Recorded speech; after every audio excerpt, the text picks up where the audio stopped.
السلام عليكم ورحمة الله وبركاته. نحمده ونصلي على رسوله الكريم. أما بعد، فأعوذ بالله من الشيطان الرجيم. بسم الله الرحمن الرحيم. لا تقتلوا النفس التي حرم الله إلا بالحق. وقال النبي صلى الله عليه وسلم: أكبر الكبائر الإشراك بالله وقتل النفس وعقوق الوالدين وقول الزور. رلاتی ہے تیری حالت اے مسلمان مجھ کو، رلاتی ہے تیری حالت اے مسلمان مجھ کو، کہ عبرت خیز ہے تیرا فسانہ سب فسانوں میں.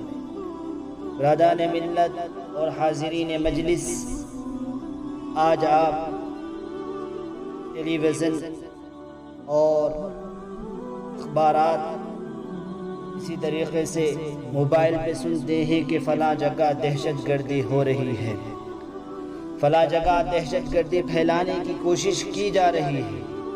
لیکن آج دہشت گردوں نے اتنے لوگوں کو موت کی گھاٹ اتار دیا، اتنے لوگوں کی جانیں ضائع ہو گئیں، اتنے املاک برباد ہو گئے، اور ان سارے جرائم کا مجرم اسلام اور اسلام کے نام لیواؤں کو قرار دیا جا رہا ہے.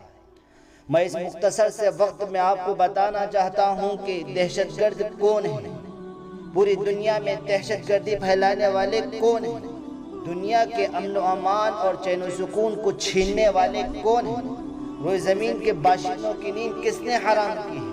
کیا اس کے ملزم واقعات اسلام اور اسلام کے نام لیوا ہیں؟ یاد رہے، پرواہ کسی کی سوچی سمجھی سازش نہیں ہے.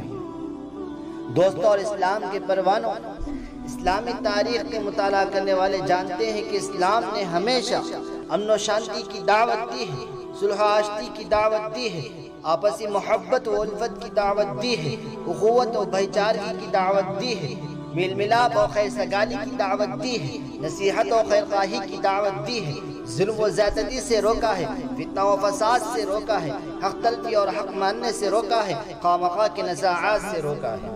اسلام کے عدل و انصاف اور دعوت و امن و شانتی کا اندازہ لگانے کے لیے ضروری ہے کہ قبل اسلام کے حالات سے واقف ہوں کہ اسلام سے پہلے دنیا کیسے کیسے حالات سے گزری ہے.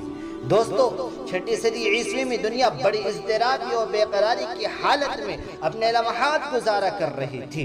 ہر طرف فتنہ و فساد پھیلا ہوا تھا، دوسروں پر ظلم و زیادتی کرنے کو اپنی بڑائی کی دلیل سمجھی جاتی تھی، دوسروں کے حقوق کو دبانا قابل فخر کارنامہ سمجھا جاتا تھا، ایک بادشاہ کا دوسرے بادشاہ کے ملک میں داخل ہو کر خون خرابہ کرنا قابل قدر کارنامہ سمجھا جاتا تھا، غریب و نادار اور معذور لوگوں کو معاف تک نہیں کیا تھا، شیرخوار بچوں کو دیوار پر زور سے مارا جاتا جس سے بچے کا بھیجا نکل کر باہر آ جاتا.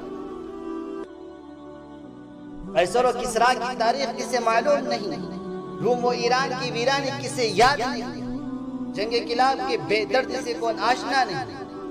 الغرض بڑی دنیا میں، پوری دنیا میں فسادی فساد پھیلا ہوا تھا.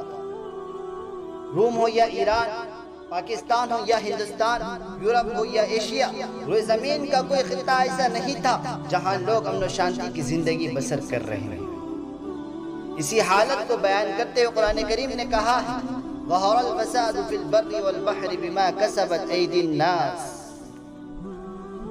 ایسے خطرناک اور تاریک ترین حالات میں اسلام کا ظہور ہوتا ہے اور اس مضطرب و پریشان دنیا کو حقوق انسانی کا پیغام سناتا ہے، امن و شانتی کا پیغام سناتا ہے، صلح و آشتی کا پیغام سناتا ہے.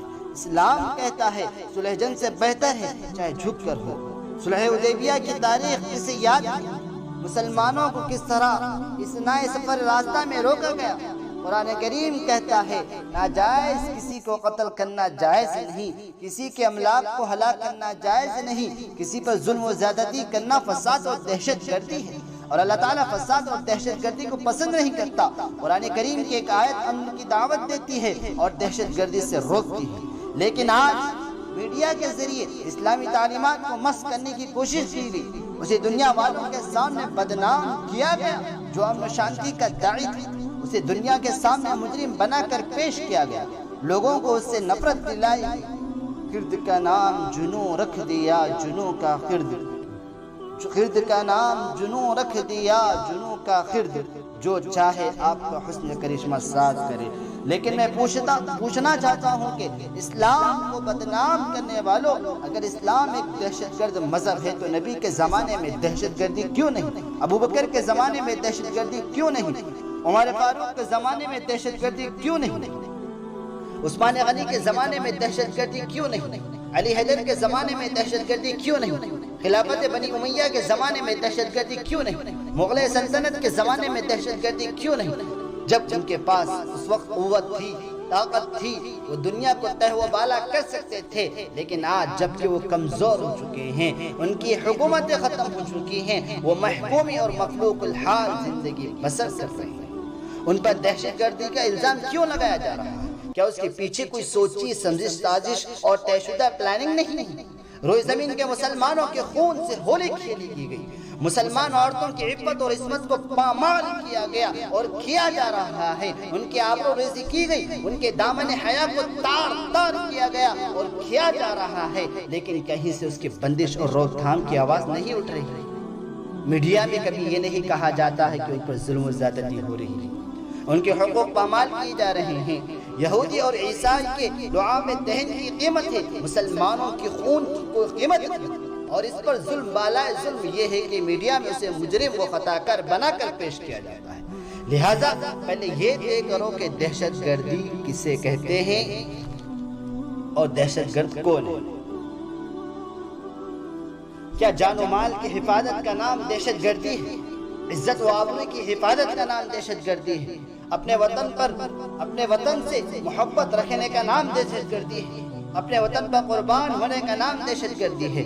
جائز حقوق کے مطالبہ کرنے کا نام دہشت گردی ہے؟ ظلم و ستم کے خلاف آواز اٹھانے کا نام دہشت گردی ہے؟ دنیا میں عدل و انصاف قائم کرنے کا نام دہشت گردی ہے؟ اگر تم اسی کو دہشت گردی کہتے ہیں تو ہم فخر سے کہتے ہیں کہ ہم دہشت گرد ہیں، لیکن دہشت گردی اسے نہیں کہا جاتا، بلکہ کسی کی حریت و آواز کو سلب کرنے کا نام دہشت گردی ہے، کسی کے انسانی حقوق پر ڈاکہ ڈالنے کا نام دہشت گردی ہے۔ اور اسلام پر دہشت گردی کے بہتان لگانے والوں، اب بتاؤ کہ بوسنیا میں دہشت گردی کس نے پھیلائی؟ بلقان میں دہشت گردی کس نے پھیلائی؟ سوڈان میں دہشت گردی کس نے پھیلائی؟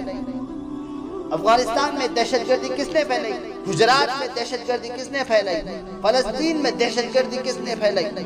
کشمیر میں دہشت گردی کس نے پھیلائی؟ سرزمین فلسطین کا چپا چپا گوشہ گوشہ مسلمانوں کے خون سے رنگین ہو چکا ہے، لاکھوں عورتوں کی عفت و عصمت پامال ہو چکی ہے، کروڑوں بچے یتیم ہو چکے ہیں، ہزاروں مائیں بیوہ ہو چکی ہیں، کتنے گھر ویران ہو چکے ہیں۔ ابھی حال میں آپ ان کی تباہی دیکھیں۔ مسلمانوں، میں ان درندے یہودیوں سے پوچھنا چاہتا ہوں کہ اے نام و نہایت امن قائم کرنے والوں، اگر تم واقعات امن قائم کرنا چاہتے ہیں تو خود دہشت گردی کرنا چھوڑ، دوسروں کی ذلت و آبرو ریزی کرنا چھوڑ، دنیا میں امن قائم ہو جائے گا، دنیا سے دہشت گردی ختم ہو جائے گی، لوگ امن سکون کی زندگی بسر کریں گے۔ یہی دہشت گردی کے خاتمہ کا اصل علاج ہے۔ اللہ تعالی ہم سب کو اور دنیا کے تمام مسلمانوں کو دہشت گردی سے بچنے کی توفیق عطا فرمائے۔ آمین۔ وآخر دعوانا ان الحمد للہ رب العالمین۔